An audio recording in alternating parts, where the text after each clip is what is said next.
Hello and welcome to another video of VS classes. आज हम school से related exam के बारे में बात करेंगे, जो कि आपका क्लास 1 से लेके क्लास 12 के बीच में ये एग्जाम होगा। पेरेंट्स बहुत परेशान रहते हैं, ये चीज़ सोचते हैं कि क्लास 1 से लेके 12 तक के बाकी 12 के बाद तो आपके बहुत सारे गवर्नमेंट एग्जाम के और भी बहुत सारे जो भी एग्जाम है, आईआईटी, जेईई, नीट, ये सारे एग्जाम की आप प्रिपरेशन 12 के बाद तो करते हो, बहुत सारे एग्जाम है जो, बट क्लास 1 से लेके 12 तक के बीच में कौन से एग्जाम की प्रिपरेशन करें। तो आपके लिए है ये वीडियो, बहुत बेनिफिट होने वाली है पेरेंट्स के लिए, उनके बच्चों के लिए।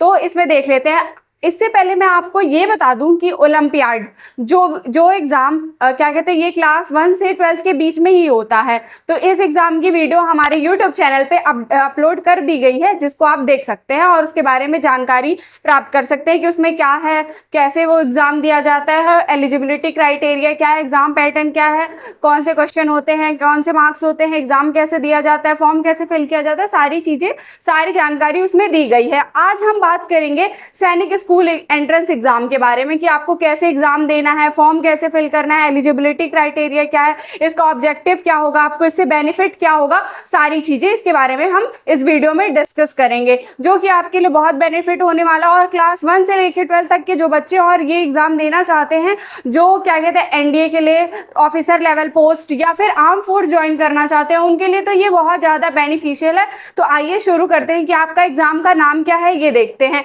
सैनिक school entrance examination, in short इसको बोला जाता है AISSE, ऑल इंडिया सैनिक स्कूल एंट्रेंस एग्जामिनेशन। ठीक है, शुरू करते हैं इसको।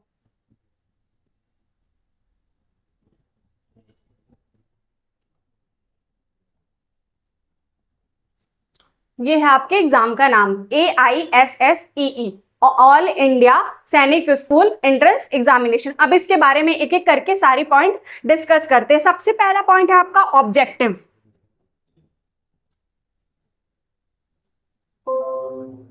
ऑब्जेक्टिव मतलब कि इस एग्जाम का उद्देश्य क्या है, कि आप लोग ये एग्जाम देंगे, क्यों देते हैं, तो आपको क्या फायदा मिलता है इससे।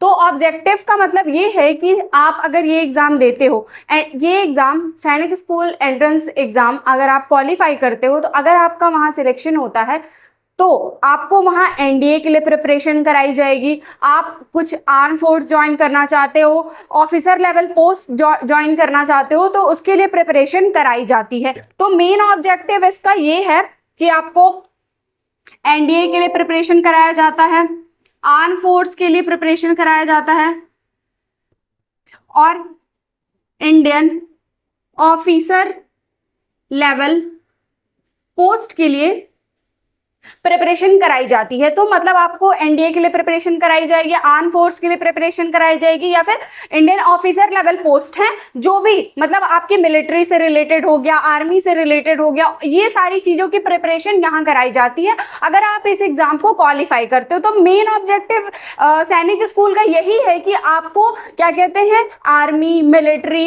एनडीए, ये सारी चीजों के लिए आपको प्रिपरेशन कराया जाता है। आपका इस एग्जाम का नेम क्या होता है, जैसे कि मैंने बहुत बार डिस्कस कर लिया है कि इस एग्जाम का नाम क्या है। इस एग्जाम का नाम है आपका AISSEE, मतलब ऑल इंडिया सैनिक school entrance exam, all India सैनिक स्कूल एंट्रेंस एग्जामिनेशन, ये हो जाएगा आपका एग्जाम का नेम। ठीक है, ऑब्जेक्टिव हमने डिस्कस कर लिया है। अब नेक्स्ट है कि किसके थ्रू इसको कंडक्ट कराया जाता है, ये देख लेते हैं।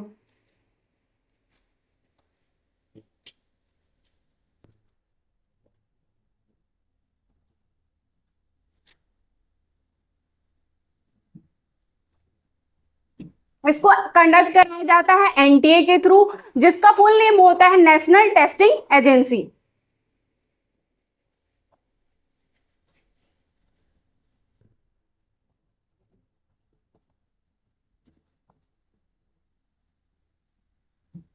और क्या कहते हैं, हमने डिस्कस किया कि किसके थ्रू इसको कंडक्ट कराया जाता है, मतलब आपका एग्जाम किसके थ्रू कंडक्ट होगा, तो वो होगा एनटीए, जिसके थ्रू आपका एग्जाम कंडक्ट कराया जाता है, जिसका नाम है नेशनल टेस्टिंग एजेंसी। ठीक है, अब बात करते हैं क्लास एंट्री की, आपको कौन सी क्लास में एंट्री मिलेगी, इसमें है आपका एग्जामिनेशन। आप क्लास 6 में दे सकते हो, मतलब क्लास 5 पास आउट हो गया आप, और 6 में एडमिशन, 6 में आपको क्लास में एंट्री मिल सकती है, क्लास 9th में आपको एंट्री मिल सकती है। हमने क्या क्या डिस्कस किया कि इसका ऑब्जेक्टिव क्या है इस एग्जाम का, कि आपको एनडीए के लिए प्रिपरेशन कराया जाता है, यहाँ आर्म फोर्स के लिए प्रिपरेशन कराया जाता है, इंडियन ऑफिसर लेवल पोस्ट के लिए आपको यहाँ प्रिपरेशन कराया जाता है। एग्जाम का नाम क्या है, ऑल इंडिया सैनिक स्कूल एंट्रेंस एग्जामिनेशन, AISSEE। और किसके थ्रू इसको कंडक्ट कराया जाता है, एनटीए के थ्रू, नेशनल टेस्टिंग एजेंसी के थ्रू, ठीक है। और कौन सी क्लास में आपको एंट्री मिलेगी, क्लास 6 में और क्लास 9th में आपको एंट्री मिलेगी। और स्कूल, इसके स्कूल की बात करें तो हमारे इंडिया में पूरे अक्रॉस इंडिया में आपको 33+ स्कूल मिलेंगे, ठीक है। सैनिक स्कूल के 33+ स्कूल हैं। आइए नेक्स्ट डिस्कस करते हैं। अब हम बात करेंगे, हमने बात कर लिया कि इसका ऑब्जेक्टिव क्या होता है, एग्जाम किसके थ्रू कंडक्ट कराया जाता है, एग्जाम का नाम क्या है, आपको किस क्लास में एंट्री मिलेगी, कितने स्कूल है। अब बात करते हैं इंपॉर्टेंट डेट्स की। कौन सी डेट, कि आपको एग्जाम कब भरना है, आपको क्या कहते हैं एग्जाम कब देना है, आपका एप्लीकेशन फॉर्म कब आएगा, आपका रिजल्ट कब आएगा, मेरिट लिस्ट कब आएगी, इन सारी चीजों के बारे में हम डिस्कस करते हैं। सबसे पहले हम देखेंगे कि आपका एप्लीकेशन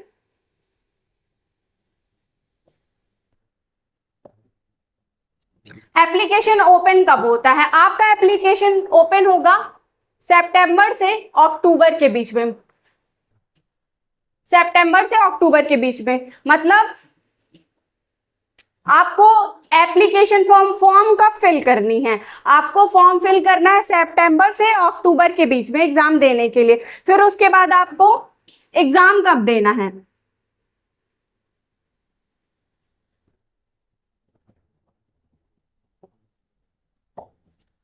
ज्यादातर इसका एग्जाम जनवरी से कराया जाता है, और जनवरी के फर्स्ट या सेकेंड संडे को इसका एग्जाम होता है।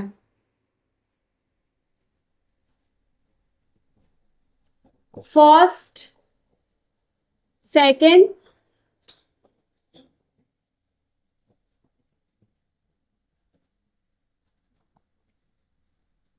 संडे, ठीक है। बात की कि आपको एप्लीकेशन फॉर्म ओपन कब होगा, आपको फॉर्म कब भरना है, आपको सितंबर और अक्टूबर के बीच में फॉर्म भरना है।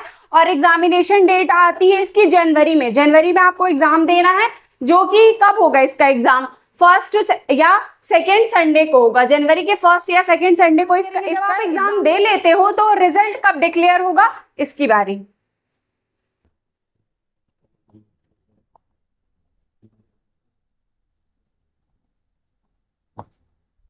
तो इसका रिजल्ट डिक्लेयर फरवरी से मार्च के बीच में हो जाता है। मतलब जनवरी में आपका एग्जाम कंडक्ट होगा, एग्जाम लिया जाएगा, फिर उसके बाद फरवरी और मार्च के बीच में आपका रिजल्ट भी आ जाएगा। और किस चीज का रिजल्ट आएगा, रिटन। आपको ये भी बता दूं कि इसमें सिर्फ आपको रिटन एग्जाम नहीं देना, आपको मेडिकल टेस्ट भी देना है, इसमें आपका फिजिकल फिटनेस भी चेक किया जाता है। फिर उसके बाद इन दोनों के बेस पे आपकी बनती है मेरिट लिस्ट। तो आपने रिजल्ट डिक्लेयर, फॉर्म भर लिया, फिर एग्जाम दिया, एग्जाम देने के बाद जब रिजल्ट आया किसका, रिटन वाले का, फेब और मार्च का, तब आपका कौन सा एग्जाम होगा, मेडिकल टेस्ट एग्जाम होगा, medical exam and merit list. जब आप रिटन एग्जाम क्वालिफाई कर लेते हो तब आपका मेडिकल एग्जाम होगा, और मेरिट लिस्ट आएगी कब आएगी, मार्च और अप्रैल के बीच में। इस बीच में आपका मेरिट लिस्ट भी, मेडिकल एग्जाम भी हो जाएगा और मेरिट लिस्ट भी आ जाएगी। तो मतलब 4 प्रोसेस में आपका सारा कुछ होगा। सबसे पहले आप फॉर्म भरोगे, फिर आप फॉर्म कब भरोगे, सितंबर अक्टूबर के बीच में फॉर्म भरोगे, एग्जाम डेट कब होगी, एग्जाम आपका जनवरी के फर्स्ट या सेकेंड संडे को होगा, रिजल्ट डिक्लेयर कब होगा, रिजल्ट डिक्लेयर होगा फरवरी और मार्च के बीच में। तब जब आप रिटर्न का रिजल्ट डिक्लेयर हो जाएगा तब आपका मेडिकल एग्जाम होगा, फिर मेरिट लिस्ट आएगी, वो कब होगा, मार्च और अप्रैल के डेट की बात कर लिए। अब हम देखेंगे कि इसके एलिजिबिलिटी क्राइटेरिया, मतलब आप इसके एग्जाम के लिए एलिजिबल हो या नहीं हो, ठीक है। सबसे पहले बात करेंगे हम फॉर क्लास 6 के लिए, मतलब आपको जब आप क्लास 6 में एंट्री चाहिए तो इसकी एलिजिबिलिटी क्या होगी, एलिजिबिलिटी ये होगी कि आपको क्या कहते हैं, फॉर क्लास 6 के लिए बात करें कि एलिजिबिलिटी क्राइटेरिया आपका क्या होगा, should have passed class 5th, मतलब आप क्लास 5th पास आउट होने चाहिए और 10 से आपकी एज क्या होनी चाहिए, 10 से 12 साल होनी चाहिए। ठीक है, जब आप एडमिशन ले रहे होगे तो आपकी एज क्या होनी चाहिए, 10 से 12 ईयर होनी चाहिए। अब बात करते हैं फॉर क्लास 9th। ठीक है, जब आप क्लास 9th में एंट्री लेते हो तो आपकी एलिजिबिलिटी क्या होनी चाहिए, should have passed class 8th, मतलब क्लास 8 आप पास आउट होने चाहिए और आपकी एज क्या होनी चाहिए, 12 से 13 से 15 साल के बीच में आपकी एज होनी चाहिए। मतलब जब आप एडमिशन ले रहे होगे तो आपकी एज 13 to 15 ईयर्स होनी चाहिए। सब एक बार और बात कर लें कि आप अगर क्लास 6 में एंट्री लेते हो तो आपकी एलिजिबिलिटी क्या होगी, आपकी एलिजिबिलिटी ये होनी चाहिए कि आप क्लास 5 पास आउट होने चाहिए और आपकी एज क्या होनी चाहिए, 10 to 12 ईयर्स होनी चाहिए जब आप एग्जाम दे रहे होगे, जब आपको एडमिशन लेना है। ठीक है, फॉर क्लास ये 10 से 12 साल तब नहीं होनी चाहिए कि जब आप क्लास 5th में होगे। ठीक है, जब आप क्लास 6 के लिए एग्जाम दे रहे होगे, आपको जब क्या कहते हैं एग्जाम कंडक्ट होगा, आप एग्जाम दे रहे होगे, तब आपकी मतलब जो एज होनी चाहिए वो क्या होनी चाहिए, 10 से 12 साल होनी चाहिए। और क्लास 9th के लिए बात करें तो आपकी एलिजिबिलिटी क्या होनी चाहिए, should have pass class 8th, मतलब क्लास 8 आप पास आउट होने चाहिए और आपकी एज क्या होनी चाहिए, 13 to 15 ईयर्स एज होनी चाहिए। अब हमने बात कर ली एलिजिबिलिटी क्राइटेरिया की, अब हम नेक्स्ट देखेंगे कि एग्जाम पैटर्न क्या होता है।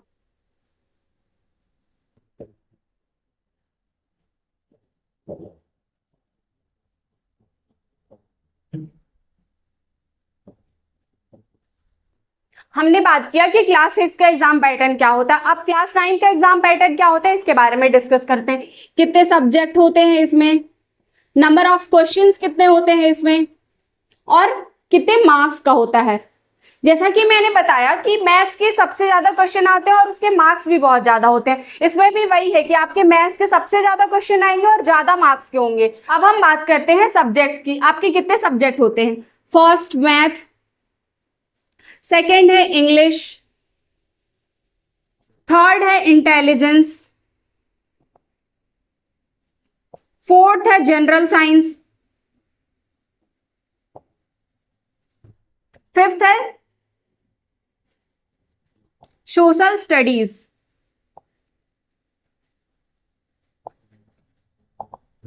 इसमें आपके सब्जेक्ट चेंज हो जाते हैं, उसमें 4 सब्जेक्ट है, इसमें 5 हो जाएंगे और इसमें थोड़े से अलग भी हैं। मैथ उसमें भी है आपका, इसमें मैथ है। ठीक है, इंग्लिश है इसमें कंपलसरी, क्योंकि क्लास 9th में आपकी इंग्लिश कंपलसरी होती है। क्लास 9th में आपकी इंग्लिश कंपलसरी होती है। मैथ तो कॉमन है, क्लास 6 में भी आप मैथ का एग्जाम देते हो और इंग्लिश पर इसमें जो आपका क्लास 9th है इसमें इंग्लिश कंपलसरी है। इंटेलिजेंस उसमें भी था, इंटेलिजेंस इसमें भी है। इसमें जनरल साइंस है और जनरल स्टडीज है। ठीक है, अब इसकी बात करते हैं कि कितने कितने क्वेश्चन आएंगे। मैथ्स के आते हैं आपके 50 क्वेश्चन, इंग्लिश के आते हैं 25, इंटेलिजेंस के आते हैं 25, जनरल साइंस के आते हैं 25 और जनरल स्टडीज के भी आते हैं 25। अब हम बात करते हैं कि कितने कितने मार्क्स का होता है। आपका मैथ का होगा 200 मार्क्स का, इंग्लिश का होगा 50 मार्क्स का, इंटेलिजेंस का होगा 50 मार्क्स का, जनरल साइंस का होगा 50 मार्क्स का और सोशल स्टडी का भी होगा 50 मार्क्स का। हम टोटल की बात कर लें तो टोटल में जो आपके नंबर ऑफ क्वेश्चंस होंगे वो कितने होंगे, 150। यहाँ पे क्वेश्चन 150 होगा लेकिन आपका मार्क्स का वेटेज बढ़ जाएगा। यहाँ पे मार्क्स हो जाता है आपका 400 का, टोटल मार्क्स का होगा आपका 400। क्वेश्चन वही रहेगा, मतलब 150 क्वेश्चन रहेंगे इसमें। ठीक है, मैथ्स के 50 क्वेश्चन 200 मार्क्स के, इसमें देख रहे हैं कि वेटेज कितना ज्यादा है। मार्क्स 200 मार्क्स का आपका सिर्फ मैथ का एग्जाम होगा जिसके 50 क्वेश्चंस होंगे। इंग्लिश का 25 क्वेश्चन आएगा 50 मार्क्स का, इंटेलिजेंस का 25 क्वेश्चन आएगा 50 मार्क्स का, जनरल साइंस का 25 क्वेश्चन आएगा 50 मार्क्स का और सोशल स्टडी का भी 25 क्वेश्चन आएगा 50 मार्क्स का। 150 क्वेश्चन होंगे और 400 मार्क्स के होंगे। ये एग्जाम पैटर्न क्लास 9th के लिए है। अब नेक्स्ट देखते हैं।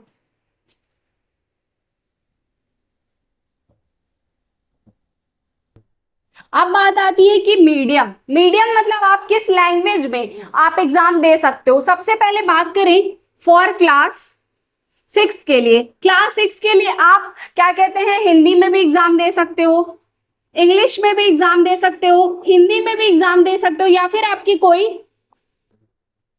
रीजनल लैंग्वेज है उसमें भी आप एग्जाम दे सकते हो। ये किसके लिए है, क्लास सिक्स के लिए। अगर आप क्लास नाइन्थ में एडमिशन लेना चाहते हो तो ओनली इंग्लिश, मतलब इंग्लिश कंपलसरी है। क्लास नाइन्थ में आपको इंग्लिश में ही एग्जाम देना होगा, सारा पैटर्न, सारा मीडियम, सारा कुछ इंग्लिश में ही होगा, और ये कंपलसरी है क्लास नाइन्थ के लिए। अगर आप क्लास सिक्स में लेना चाहते हो तो आप इंग्लिश में भी एग्जाम दे सकते हो, आप हिंदी में भी एग्जाम दे सकते हो, या फिर आपकी कोई रीजनल लैंग्वेज है आप उसमें भी एग्जाम दे सकते हो। लेकिन आप क्लास नाइन्थ में एडमिशन लेना चाहोगे तो आपको सिर्फ इंग्लिश में एग्जाम देना है, और ये कंपलसरी, आपको दूसरा कोई ऑप्शन नहीं मिलता है। अब बात करते हैं एप्लीकेशन प्रोसेस की।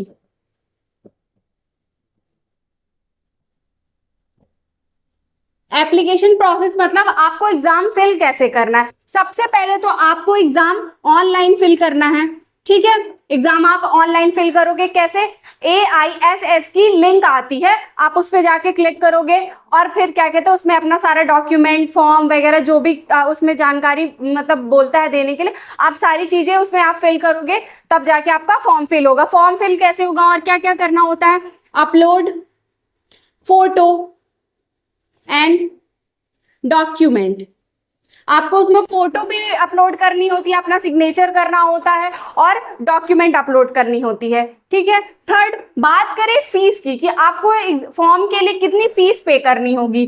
फीस की बात कर लें तो फॉर जनरल, अगर आप जनरल कैटेगरी से हो, अगर आप जनरल कैटेगरी के हो तो आपको 550 रुपीज पे करना होता है एग्जाम फॉर्म के लिए, ठीक है।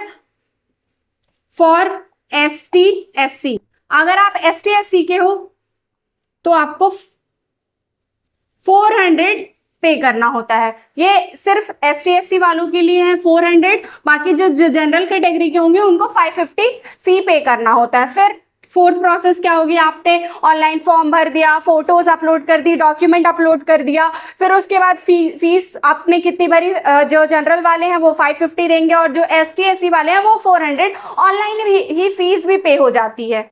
जब हमने फीस की बात की कि जो जनरल वाले होते हैं वो 550 पे करते हैं, बट जो OBC वाले होते हैं वो क्या 400 पे करेंगे या फिर 550 पे करेंगे, उनको भी 550 ही पे करना होता है। जो OBC वाले होंगे वो भी 550 ही पे करेंगे, बस ST SC वालों के लिए ही 400 रुपीज है, मतलब इतना रिजर्वेशन सिर्फ ST SC वालों के लिए, और ये फीस भी ऑनलाइन पे हो जाती है। फिर आपको क्या करना होता है, एडमिट कार्ड। एडमिट कार्ड कब मिलेगा आपको, जब आपका एग्जाम होने वाला रहेगा उसके एक हफ्ते पहले आपको ऑनलाइन एडमिट कार्ड आ जाता है, जिसको आपको डाउनलोड कर लेना। और क्यों डाउनलोड करना है, कि आपको सेंटर पता हो, कि आपको एग्जाम देने कहाँ जाना है, कब एग्जाम देने जाना है, ये सारी चीजें, आप डेट क्या है एग्जाम की, इन सब सारी चीजों के लिए आपको एक हफ्ते पहले एडमिट कार्ड आ जाता है। आप उसकी साइट पे जाके एडमिट कार्ड डाउनलोड कर सकते हैं, वो भी ऑनलाइन ही होगा।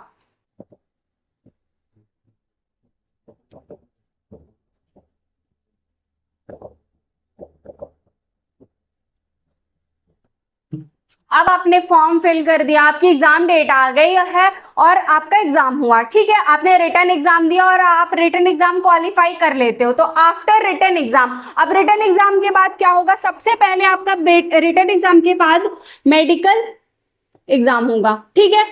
मेडिकल एग्जाम के लिए क्या चीज कंपलसरी है,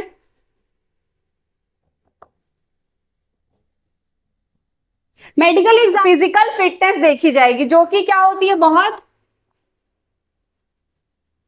मैंडेटरी होती है, कि मेडिकल एग्जाम में आपको आपकी सारी फिजिकल फिटनेस की एक्टिविटी को चेक किया जाता है। अगर आप उसमें क्वालिफाई होते हो तब आपका नाम आता है मेरिट लिस्ट में। मेरिट लिस्ट मतलब जो कि फाइनल लिस्ट होती है, कि आपको तब पता चलेगा कि आप क्वालिफाई हो या नहीं हो, और वो किस बेस पे बनता है, रिटन और मेडिकल एग्जाम दोनों के बेस पे आपको मिलेगा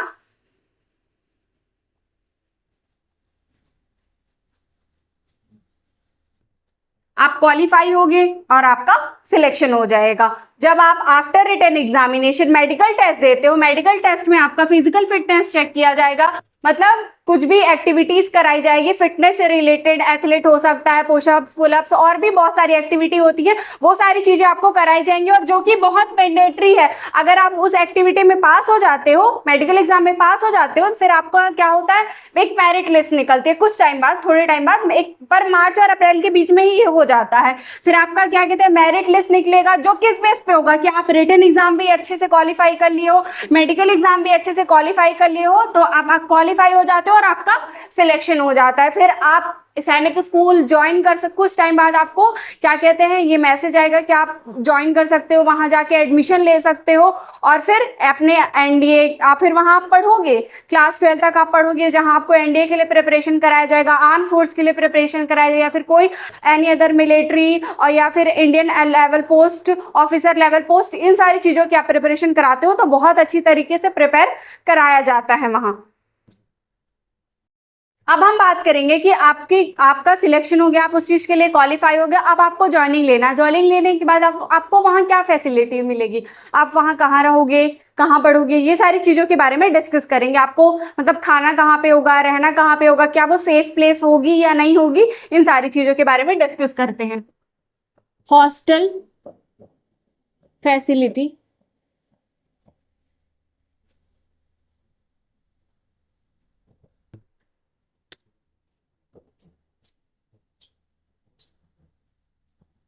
सैनिक स्कूल के लिए हॉस्टल फैसिलिटी देखते हैं। सबसे पहले हम बात करेंगे कि आपके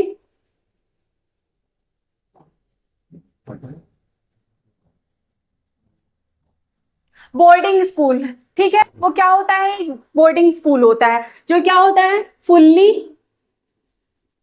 रेसिडेंटल होता है, फुल्ली रेसिडेंटल होता है। आप वहां अच्छी तरीके से रह सकते हो, सारी आपको फैसिलिटी की सुविधाएं प्रोवाइड कराई जाएंगी, कुछ भी चीज आपको प्रॉब्लम नहीं होगा। अब बात करें हॉस्टल फैसिलिटी की, वो क्या है, बोर्डिंग स्कूल है जहां जो कि फुल्ली रेसिडेंटल है। फिर उसके बाद हॉस्टल फैसिलिटी आपकी क्या होगी, हॉस्टल फैसिलिटी ये होगा कि आपको रूम प्रोवाइड कराया जाएगा, उसमें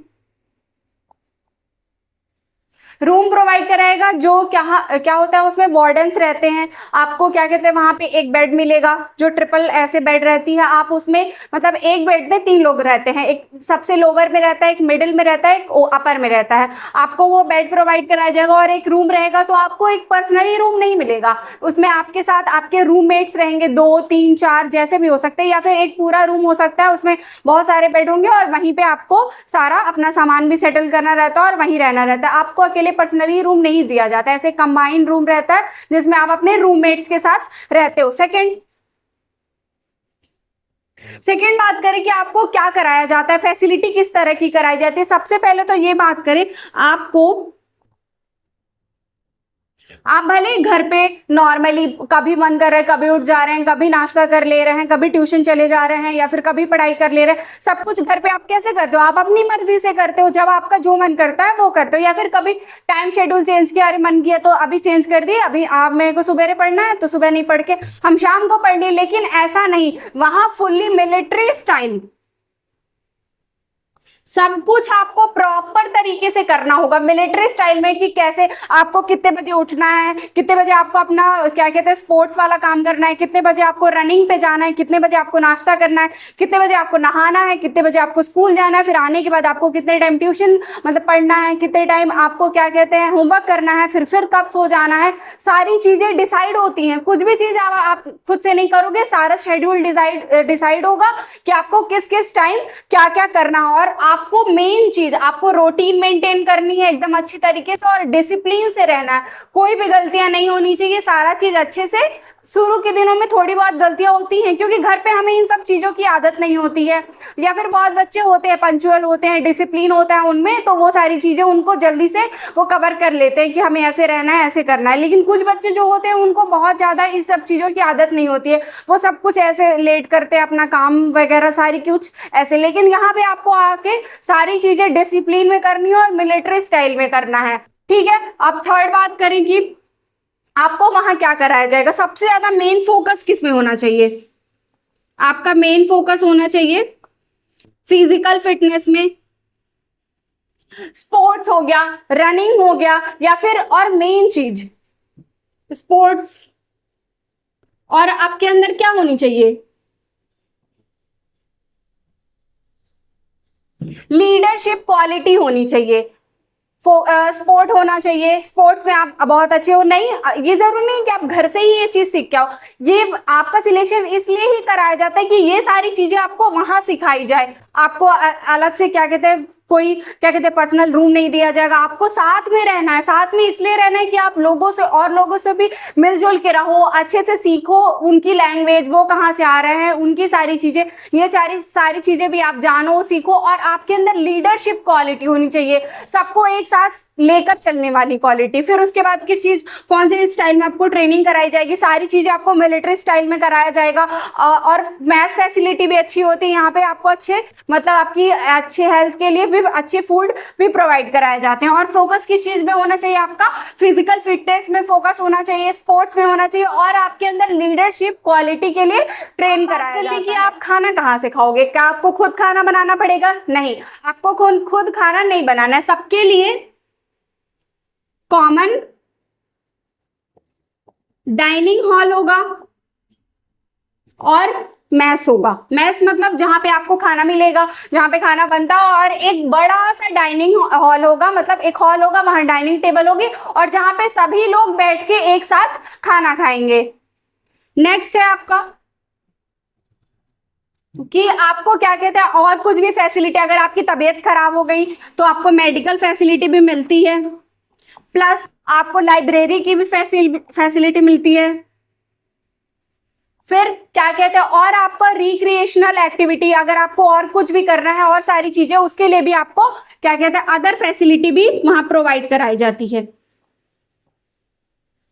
कुल मिला के बात करें कि अगर आपको खाना खाना है तो आपके लिए एक वहां पे मैस है, आपको खुद खाना नहीं बनाना पड़ता, और आपको अकेले ऐसे पर्सनली बैठ के भी खाना नहीं खाना है, सबके साथ मिलजुल के आपको अपने अंदर लीडरशिप क्वालिटी बिल्ड करनी है, और सबके साथ बैठ के ऐसे डाइनिंग हॉल में खाना खाना होता है। और आपको कौन सी फैसिलिटी प्रोवाइड कराई जाए, अगर आपको कुछ मेडिकल ट्रीटमेंट चाहिए, या फिर आपकी तबीयत खराब हो जा रहा है, कुछ हो जा रहा है, तो उसके लिए मेडिकल फैसिलिटी भी रहती है वहां पे, लाइब्रेरी फैसिलिटी, और कुछ भी अदर बहुत सारी फैसिलिटी भी वहां प्रोवाइड कराई जाती है। सैनिक स्कूल एंट्रेंस एग्जामिनेशन से रिलेटेड सारी बातें डिस्कस कर ली कि उसका ऑब्जेक्टिव क्या होगा, एग्जाम का नाम क्या है, किस क्लास में आपको एडमिशन मिलेगा, कौन इस एग्जाम को कंडक्ट कराता है, कि आपको इसके पूरे क्या कहते हैं कितने स्कूल हैं पूरे यहाँ पे, एलिजिबिलिटी क्या होगी, आपका ईयर क्या होना चाहिए, एज क्या होना चाहिए, आपका एग्जाम पैटर्न क्या होगा, क्लास 6 के लिए, क्लास 9 के लिए, किस प्रोसेस में आप एग्जाम फिल करोगे, आपको रिजल्ट कब डिक्लेयर होगा, आपको हॉस्टल फैसिलिटी कैसे मिलेगी, किस मीडियम में आप एग्जाम दोगे, ये सारी चीजें हमने अच्छी तरीके से डिस्कस किया है। होप आपको सारी चीजें समझ में आएंगी और आप इस एग्जाम के लिए अप्लाई करोगे, आप अगर आप इस चीज में इंटरेस्टेड हो तो। जानकारी हमने आपको दे दी कि आपको एग्जाम कैसे देना। अब बात करते हैं पढ़ाई की, कि आप इसकी प्रिपरेशन कहाँ से क्या कर सकते हो। तो इसकी प्रिपरेशन हमारे वीएस क्लासेस में, जो कि अमलई में आपको प्रोवाइड कराई जाएगी, अच्छी तरीके से इसका प्रिपरेशन कराया जाता है। तो आप जल्दी से जल्दी आप यहाँ आके इस चीज को ज्वाइन कर सकते हो, आप यहाँ पढ़ सकते हो और इसका प्रिपरेशन कर सकते हो। होप आपको वीडियो पसंद आई होगी, तो do like, comment and subscribe for such informative videos.